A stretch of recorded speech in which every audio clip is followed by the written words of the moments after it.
Kanada terletak di benua Amerika Utara. Kanada adalah negara terbesar kedua di dunia, yang sebagian besar Kanada adalah hutan belantara yang tidak berpenghuni dalam suhu Arktik yang membuat wilayah utara tidak bersahabat dengan pusat-pusat populasi besar. Negara ini terdiri dari 10 provinsi dan 3 wilayah mayoritas Kanada. 35 juta orang tinggal dalam jarak 100 km dari perbatasan Amerika Serikat, di mana iklim dan topografi mendukung populasi yang berarti. Namun populasi ini tersebar sejauh sekitar 7.000 km dari Atlantik ke Samudra Pasifik. Tantangan geografis utama Kanada adalah menjaga persatuan lintas inti populasi beragam, yang termasuk Toronto dan Montreal di danau-danau besar, menjadi daerah aliran air provinsi-provinsi padang rumput di Kanada, Manitoba, Saskatchewan, dan Alberta di Vancouver di pantai Pasifik.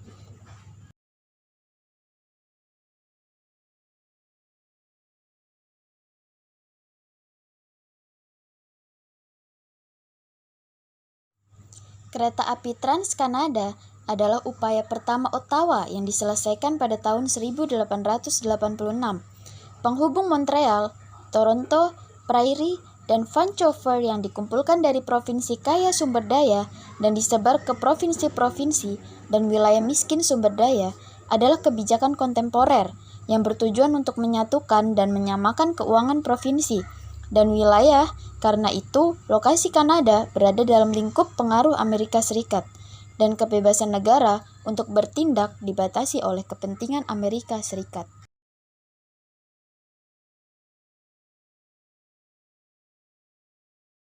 Playing out tonight, an entire city evacuated as a raging wildfire now moves in, devastating the heart of Canada's oil-producing region.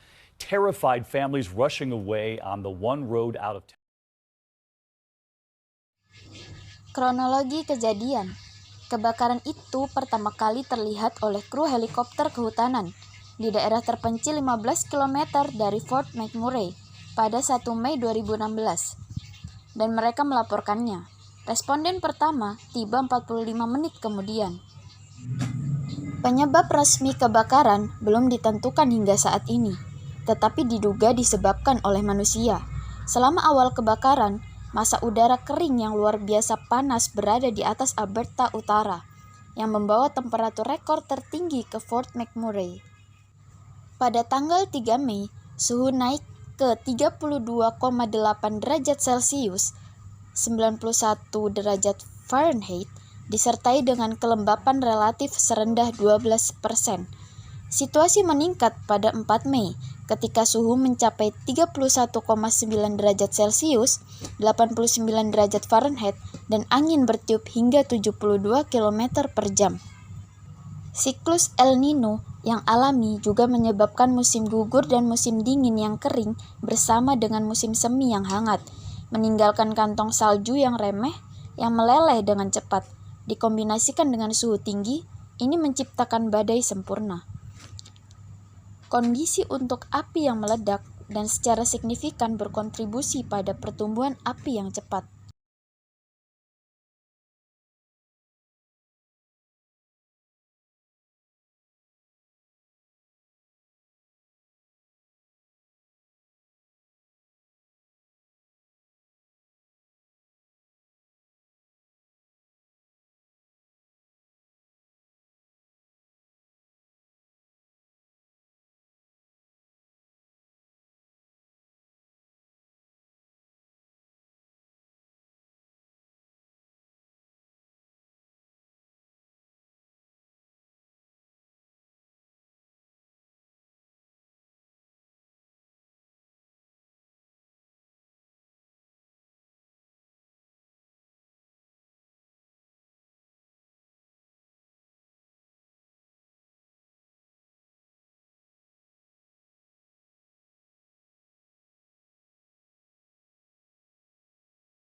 Dampak dari kebakaran yang terjadi di Fort McMurray, yaitu sekitar 1.600 gedung dilaporkan musnah akibat kebakaran hutan di Provinsi Alberta, dan 88.000 warga diungsikan sementara pemerintah menyatakan keadaan darurat.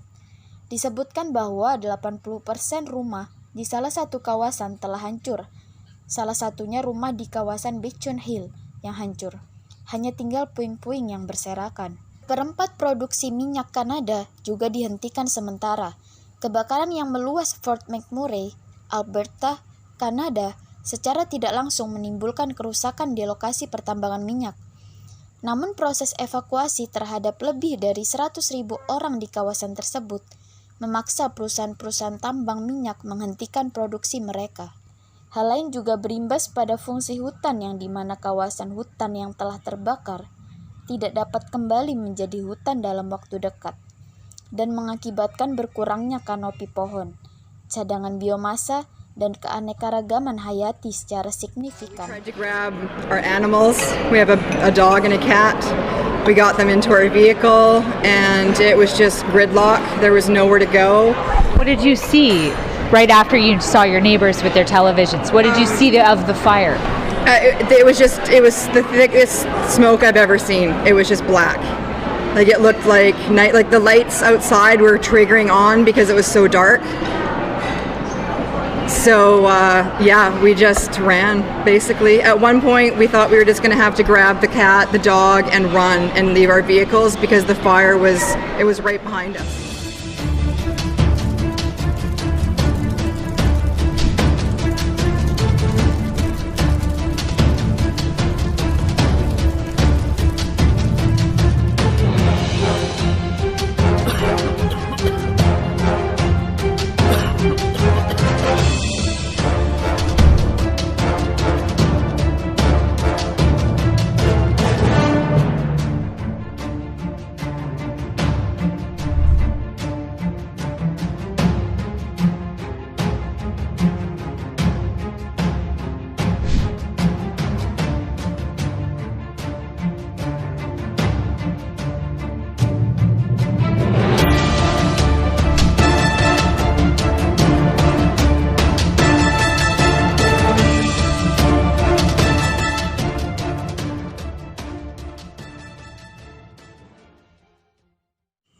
Upaya pemerintah dan Departemen Pertahanan Nasional Kanada menandatangani perjanjian pada 4 Mei yang merinci bantuan yang diperlukan dan penggunaan helikopter untuk operasi penyelamatan. 4 pembom air CL-415 dari layanan Quebec Iron Governmental datang untuk membantu upaya pemadam kebakaran. Kira-kira 300 perwira polisi Mounted Royal Kanada memberikan keamanan di daerah kebakaran. Pemerintah Alberta memberikan bantuan sebesar $1.250 per orang dewasa dan $500 per tanggungan untuk menutup biaya hidup bagi korban yang telah dievakuasi. Pemerintah provinsi berkomitmen untuk memberikan donasi kepada Palang Merah Kanada. Saran yang dapat diberikan yaitu perlunya pengawasan perubahan hutan yang holistik, pentingnya analisis keterkaitan antara perubahan iklim, keanekaragaman hayati, dan keseluruhan ekosistem hutan, serta kurangnya pengawasan dari pemerintah menjadi penyebab utama kebakaran.